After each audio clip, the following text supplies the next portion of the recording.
मेरे पास आओ मेरे दोस्तों एक किस्सा सुनो। फैज़ा बेगम और गुलफाम का। फैज़ा बेगम का कोहराम त्राहिमाम त्राहिमाम। Srivari Balaji, I loved your comment about this topic. Thank you so much, keep commenting. नमस्कार, कैसे हैं आप सब? देर आए दुरुस्त आए। देखो मैं आ गई ना पंचायत में। तो हमारी आज की जो पंचायत है वो है मैडम के रैंटिंग व्लॉग की। अरे मैडम का वही आम के अचार से पहले वाला व्लॉग। तो आ गए आप सब हमारी पंचायत में। क्या बिलीव करेंगे आप, आज हमारी 15वीं नंबर की पंचायत है। यस, वक्त का पता ही नहीं चला। आपने इतना प्यार दिया, इतना प्यार दिया कि आज हम फिर से एक साथ बैठे हैं पंचायत में हमारी। तो वंदना और वस्वी, आज आप दोनों की चाय की ड्यूटी लगाई थी ना, तो चलो जल्दी जल्दी सबको चाय के कुल्हड़ थमा दो जी। जब मिट्टी के कुल्हड़ों पे चाय पीने का मज़ा है ना, और जो चाय पीते पीते गपशप करने का मज़ा है दोस्तों के साथ, वो और कहीं नहीं है। और इससे पहले कि मैं भूल जाऊँ, अभी बता देती हूँ कि अगली वाली पंचायत में नंबर है चाय बनाने का साक्षी मल्होत्रा और हीरल राठौड़ का जी।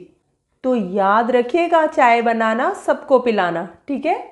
सबसे पहले हम बात करते हैं मैडम के उस लास्ट टू लास्ट व्लॉग की, जिसमें मैडम ने बहुत दुहाइयां दी थी, बहुत ज्यादा धमकाया था सबको, है ना। मैडम पूरे मूड के साथ तैयार होके आई थी, और आते ही सबसे पहले उन्होंने लंबी सांस खींची थी ताली बजाते ही।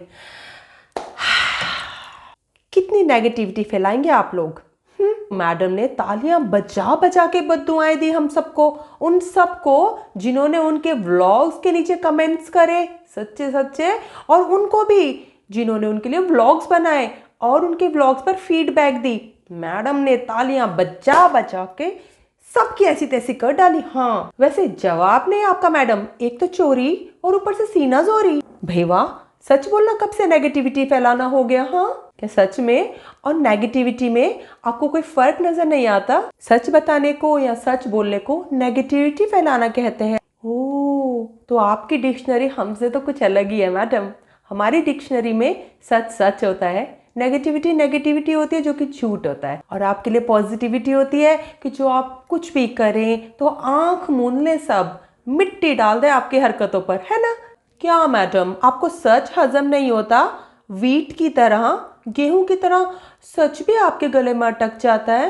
लेकिन मैडम हमें तो ऐसी कोई एलर्जी नहीं है सच से, तो हम सच बोलेंगे भी, और अगर कुछ गलत लगा तो उसके बारे में आपको यहाँ पर आकर बता भी देंगे। हाँ मैडम के लास्ट व्लॉग में मैडम तो जल बिन मछली नृत्य बिन बिजली की तरह उछल रही थी। मैडम जो दांत पीस पीस कर, उंगलियां दिखा दिखा कर सबको डांट टपट लगा रही थी। कसम से मान गई मैडम, हमें तो बहुत डर लगा, हमारी तो जान ही अटक गई थी, हमें तो समझ नहीं आ रहा था कि हम कहाँ जाके छुपे। आप तो बिल्कुल भरतनाट्यम की तर्ज पर नाक फुला फुला कर, हाथ पटका मटका कर सबको धमका रही थी। कि मजाल है उस मैडम के व्लॉग को देखने के बाद कोई दोबारा बोलने की हिम्मत करे। मैडम ने एक बहुत ही मजेदार बात कही अपने उस व्लॉग में कि तुम लोग आ सकते हो बकवास करने, तो क्या मैं नहीं आ सकती भाषण देने? कमाल है मैडम, आप अपने हर व्लॉग में अपने जनाब के साथ बकवास ही तो करती हैं। अगर वो ना करती तो फिर हमें यहाँ पे क्यों आना पड़ता? अरे मैडम आप बिल्कुल कीजिए बकवास, आप पर सूट करती है बकवास। आज तक आप और उसके अलावा करती क्या है? अगर उसके अलावा आपने कुछ किया होता तो क्या हमें इस तरह पानी पी पी के कोसती आप? लेकिन अगर आपको इस तरह की बकवास करनी है तो फिर आप हमसे ये उम्मीद ना कीजिए कि हम आपको ऐसा करते देख के चुपचाप बैठ जाएं मुंह में दही जमा के। हमसे ऐसा नहीं होता। एक तो आप हद दर्जे की ओवर एक्टिंग करती हैं, और फिर अगर हम कुछ कमेंट करें तो फिर आप हाथ धो के हमारे पीछे पड़ जाती हैं, लाल पीली हो जाती हैं गुस्से में, फिर कहने लग जाती हैं अस्तगफुरुल्लाह लाहौर विला कुव्वत। मैडम ऐसा तो नहीं चलेगा ना, आप कुछ भी करती रहे और हम एक तरफ बैठ के सिर्फ आपको मिट्टी के मादो बने देखते रहे। और वैसे भी कलम में जितनी ताकत है उतनी तलवार में नहीं, और हम कलम के साथ ही सारे फेर बदल कर सकते हैं समाज के, है ना। अगर उन्हें इतनी तकलीफ है सच से तो क्यों नहीं ऐसा क्रिंज एलिमिनेट करते अपने कंटेंट से? क्यों नहीं झूठ बोलना बंद करते? क्यों नहीं उल्लू बनाना बंद करते लोगों को? लेकिन सच तो ये है कि हमने मैडम का मजाक कभी बनाया ही नहीं। मैडम ने खुद अपना मजाक बनाया, हमने तो सिर्फ वो बातें डिस्कस करी। जैसे कि 4 महीने की प्रेगनेंसी में मैडम ने 7 महीने की प्रेग्नेंट औरत की तरह चलकर दिखा दिया। 7 महीने की प्रेग्नेंट औरत की तरह उठते बैठते आहें भरते दिखा दिया। तो अगर मैडम 4 महीने की प्रेगनेंसी में इतने ड्रामे करेंगी तो लोगों की बातें तो सुननी पड़ेगी ना उनको। तो इसको वो ये नहीं कह सकती कि लोग उनकी प्रेगनेंसी का मजाक उड़ा रहे हैं। हम आपका मजाक उड़ा रहे हैं मैडम, आपकी हरकतों का मजाक उड़ा रहे हैं। हरकतें कम कर लीजिए, हमारी बातें भी कम हो जाएंगी। तो मैडम ये खेल तो हम एक तरफ से नहीं खेलेंगे, आप डिसाइड कर लीजिए आपको क्या करना है। अगर आपको क्रिंज करना है तो आपको हमारी बातों के लिए भी तैयार रहना पड़ेगा, राइट? और नहीं तो हम नहीं खेलेंगे आपके साथ। मैंने आज तक अपने व्लॉग्स में सिर्फ वो दिखाया है, वो डिस्कस किया है जो मैंने खुद उनके व्लॉग्स में अपनी आंखों से देखा और अपने कानों से सुना। जो मुझे बुरा लगा, जो मुझे अटपटा लगा, जो मुझे अजीब फैब्रिकेटेड लगा, सिर्फ वही बातें आके मैंने डिस्कस करी है। मैंने आज तक मैडम की प्रेगनेंसी को फेक प्रेगनेंसी नहीं कहा है।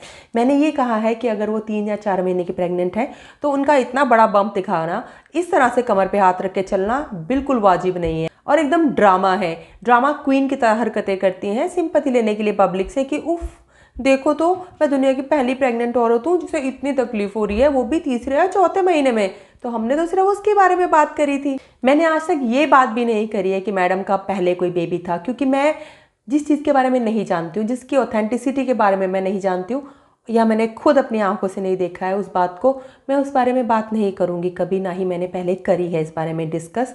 तो मुझे नहीं पता कि उनका पास्ट क्या था, मैं सिर्फ ये जानती हूँ कि उनका आज क्या है जो वो खुद दिखाती हैं अपने व्लॉग्स में। इसमें भी तकलीफ है मैडम, तो क्यों दिखाती हैं? मैडम इतना लाल पीली होकर चिल्ला रही थी तो वो आपका गिल्टी कॉन्शियस ही था जो टपक रहा था आपकी ज़ुबान से। कितने गिल्टी कॉन्शियस पाल के रखे हैं आपने, और उसमें हमारा क्या कसूर? सच हमेशा पॉजिटिव होता है लेकिन कड़वा लगता है सुनने में अगर आपको उसकी आदत ना हो, और मैडम को तो बिल्कुल भी आदत नहीं है सच कहने या सुनने की। मैडम ने लगे हाथ ये भी ताना मार दिया कि उनके व्लॉग्स पे, उनकी पर्सनल मियाँ बीवी की ज़िंदगी पे, उनके परिवार के सेलिब्रेशंस पर और उनके प्रोफेशन पर हम सब तंज कसते हैं, मजाक बनाते हैं। मैडम कौन से प्रोफेशन पर? आपका कोई प्रोफेशन भी है सिवाय प्रोटीन पाउडर के जिसमें फिश है? सिवाय आपकी ऑनलाइन शॉप के क्या प्रोफेशन है आपका?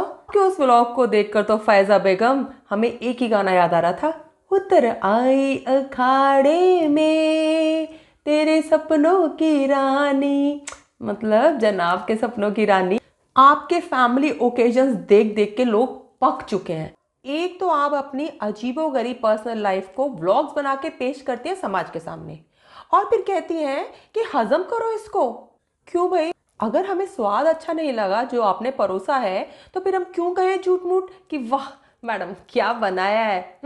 हम तो बताएंगे नमक ज़्यादा तेज़ हुआ या नमक कम हुआ, हम तो बता देंगे मैडम कि आपका कंटेंट कुछ जचा नहीं, हजम नहीं हो रहा। देखिए फैज़ा बेगम, एक तो आपने रोजी रोटी के लिए अपनी ज़िंदगी के कुछ फैब्रिकेटेड और स्क्रिप्टेड पहलुओं को पब्लिक कर रखा है, और फिर पब्लिक अगर उस पर कमेंट करती है तो आप रोने चिल्लाने लग जाती है। भाई दिस इज़ नॉट फेयर। हाँ मैडम, एक तो आप चाहती है मशहूर होना और फिर ऊपर से कहते हैं कि चर्चा भी ना हो। लेकिन एक बात तो माननी पड़ेगी कि इस बार मैडम हमसे एक पॉइंट पे बिल्कुल अग्री हो गई है। क्या कहा मैडम ने?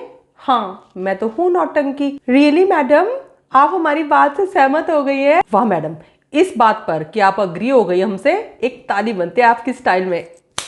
देखिए फैज़ा बेगम, हमको कोई शौक नहीं है आपको नौटंकी कहने का, लेकिन जब नौटंकी करेंगी तो नौटंकी ही तो कहेंगे ना। जब डिसेंट बिहेव करेंगी तो हम ये भी कह देंगे कि आप बहुत डिसेंट हो, लेकिन करे तो सही, हमें मौका तो दे कहने का। हम तो तरस रहे हैं कि आपका और आपके मियाँ का नॉर्मल बिहेवियर देखें तो कैसा होता है। और तो और मैडम ने अगर ये बात पे अग्री भी किया कि वो नौटंकी है तो भी किस टपोरी स्टाइल में। हाँ हाँ रे बाबा, मैं हूँ नौटंकी। तो अब क्या मैडम? अब कुछ नहीं, हम दोनों अग्री कर रहे हैं इस पॉइंट पे, है ना? तो हो जाए ताली। और मैडम क्या फरमा रही थी कि grow up. Madam we are grown up. आप और आपके जनाब कब ग्रो अप हो रहे हैं? और आपके गुलफाम साहब का जो जन्मदिन मनाया आपने, आपकी वेडिंग एनिवर्सरी जो मनाई, उस व्लॉग के आखिर में आपके जनाब गुब्बारे उछाल उछाल कर खेल रहे थे बच्चे की तरह। तो कब हो रहे हैं आपके गुलफाम जवान? हम तो आपके और आपके गुलफाम साहब के ग्रोन अप होने के इंतजार में ही बूढ़े हो गए हैं। कब बंद करेंगी आप 38 साल की उम्र में तुतला के बोलना? अपने गुलफाम साहब के सामने तो आप ज्यादा ही कुछ तुतला के बोलती हैं। तो कब ग्रो कर रही हैं आप? हो जाइए ना ग्रो, हम पक गए हैं आपकी ऐसी हरकतें देख देख के। लेकिन मैडम एक बात तो माननी पड़ेगी, हम तो सिर्फ अब तक आपको ड्रामा क्वीन और नौटंकी कहते थे और मानते थे, लेकिन आपने तो रोना धोना करके खुद को ट्रेजेडी क्वीन भी साबित कर दिया। हर बार पूरी दुनिया की गलती, हर बार पूरी दुनिया के जुल्म सितम और एक बेचारी फैजा बेगम। सारी दुनिया ही गलत है, सिर्फ आप और आपके गुलफाम साहब ही हैं जिनके दूध के दांत भी नहीं टूटे हैं। ऑन अ सीरियस नोट, हमने जो फैजा बेगम के पिछले से पिछले व्लॉग में उनका जो रूप देखा, दरअसल वही उनका असली रूप है, जो वो बहुत ही सोफिस्टिकेटेड, बहुत ही प्यारी और सॉफ्ट पत्नी होने का, बहू होने का, बेटी होने का ड्रामा करती हैं। वो उनका एक ओढ़ा हुआ फैब्रिकेटेड रूप है। जो असली रूप हमने देखा वो तो पिछले व्लॉग में ही दिख गया। अकड़, इतनी ज्यादा घमंड, इतना ईगो। बिग बॉस में भी मैडम बेचारी थी, बाकी सब गलत थे। और फिर बिग बॉस में जो भाई बनाया था लाइमलाइट के लिए, उसका भी इस्तेमाल सिर्फ बिग बॉस तक। उसके बाद तो हमें आज तक कोई नजर नहीं आया भाई, ना राखी पर ना भैया दूज पर। सबा की शादी में मैडम ने जो ड्रेसिंग घपला किया, ड्रेस डिजाइनिंग का घपला किया, उसमें भी मैडम ही विक्टिम बनना चाहती है। उसमें भी मैडम को पसंद नहीं कि लोग क्यों कमेंट कर रहे थे कि उनकी ड्रेसेस तो डिजाइनर और बाकी सबकी गोटा किनारे वाली गली के नुक्कड़ वाले टेलर की बनी हुई। और फिर वो आज रपट जाए का इवेंट था जो जनाब को स्टारलेट अवार्ड मिला था, उसमें भी दूसरों की गलती। उसमें भी मैडम ने अपनी उंगली और आंखें दिखाई, जैसे कि हमें दिखा रही थी पिछले से पिछले ब्लॉग में। और तब भी मैडम सही, बाकी सब गलत। और एक बार जब किसी ने शायद गलती से कमेंट कर दिया था मैडम के व्लॉग पर कि आपने अपने ससुर जी को अपना पर्सनल बेडरूम क्यों दिया, घर में और भी बहुत सारे कमरे होंगे, तो उस बार भी मैडम को मौका मिल गया था एक परफेक्ट बहू साबित होने का, अपने जनाब को मक्खन लगाने का कि देखो मैं आपके परिवार के लोगों को कितना प्यार करती हूँ और मैं दुनिया की बहुओं जैसी नहीं हूँ, मैं सब कुछ करती हूँ आपके लिए जनाब। तो कैसे मैडम आग बबूला होके सारी ऑडियंस पर भड़क रही थी कि आप अपने माँ बाप के हाथ ऐसा नहीं करते होंगे, और अगर मुझे उनके लिए कार में भी सोना पड़े तो मैं ज़रूर सुनूंगी। तब भी मैडम सही थी और तब भी सारी ऑडियंस गलत थी, है ना। लेकिन मैडम की हद तो अब पार हुई है, जबकि वो प्रेगनेंसी को ढाल बना के उनकी कहानी सुना के इमोशनल ब्लैकमेल कर रही है पब्लिक को, ताकि उनको सिंपैथी मिले कि हाय बेचारी अबला नारी प्रेग्नेंट है और लोग उन पर कैसे कमेंट कर रहे हैं। मैडम, हम आपकी प्रेगनेंसी पे कमेंट नहीं कर रहे हैं, तौबा, हम तो आपकी हरकतों पर कमेंट कर रहे हैं कि आप प्रेग्नेंट होने के बावजूद भी अपना एक्टिंग और ड्रामा नहीं छोड़ पा रही है, अपना ये नौटंकी नहीं छोड़ पा रही है, उसको भी आप बिजनेस बना के कैश करना चाहते हैं अपनी प्रेगनेंसी को, ताकि लोगों आप पे तरस खा के और ज़्यादा आपको सपोर्ट करें और ज़्यादा हमारे चैनल पे आके हमें अब्यूज़ करें। करते हैं, बहुत करते हैं। जैसे कि शायद किसी ने कमेंट में मुझे लिखा था कि अब बहुत कम हो गया है उनके फॉलोअर्स का आके हमें गाली देना। नहीं, बहुत ज़्यादा धमकियाँ मिल रही हैं, बहुत ज़्यादा अब्यूज़ किया जा रहा है। लेकिन जैसे कि मैं हमेशा कहती हूँ, सांच को आँच क्या, मुझे कोई डर नहीं है, हमें कोई डर नहीं है। हम अपनी ज़िंदगी को जिस तरह से जीना चाहते हैं उस तरह से जीते हैं और कोई झूठा एग्जाम्पल बनाकर दुनिया को नहीं दिखाते हैं। ना ही हम अपनी ज़िंदगी से, अपनी पर्सनल ज़िंदगी, अपनी पर्सनल चॉइसेस से दुनिया को इन्फ्लुएंस करते हैं। और अगर नहीं करते हैं तो हमें किसी की बात की कोई परवाह नहीं होती है। लेकिन बात फिर वहीं आ जाती है ना कि अगर हम सच बोले तो उनको सपोर्ट करने वाले आ जाते हैं उनकी वकालत करने। अब हमें खुद से ये सवाल भी करना चाहिए कि जो लोग सच बोलने के लिए खड़े होते हैं उनके साथ पीछे आकर हम सब खड़े क्यों नहीं हो जाते, या हमारी जो तादाद है वो इतनी कम क्यों है। तो मैडम का जो रोने धोने वाला ट्रेजेडी क्वीन का व्लॉग था, उसमें मैडम ने जी भर के भाषण दिया।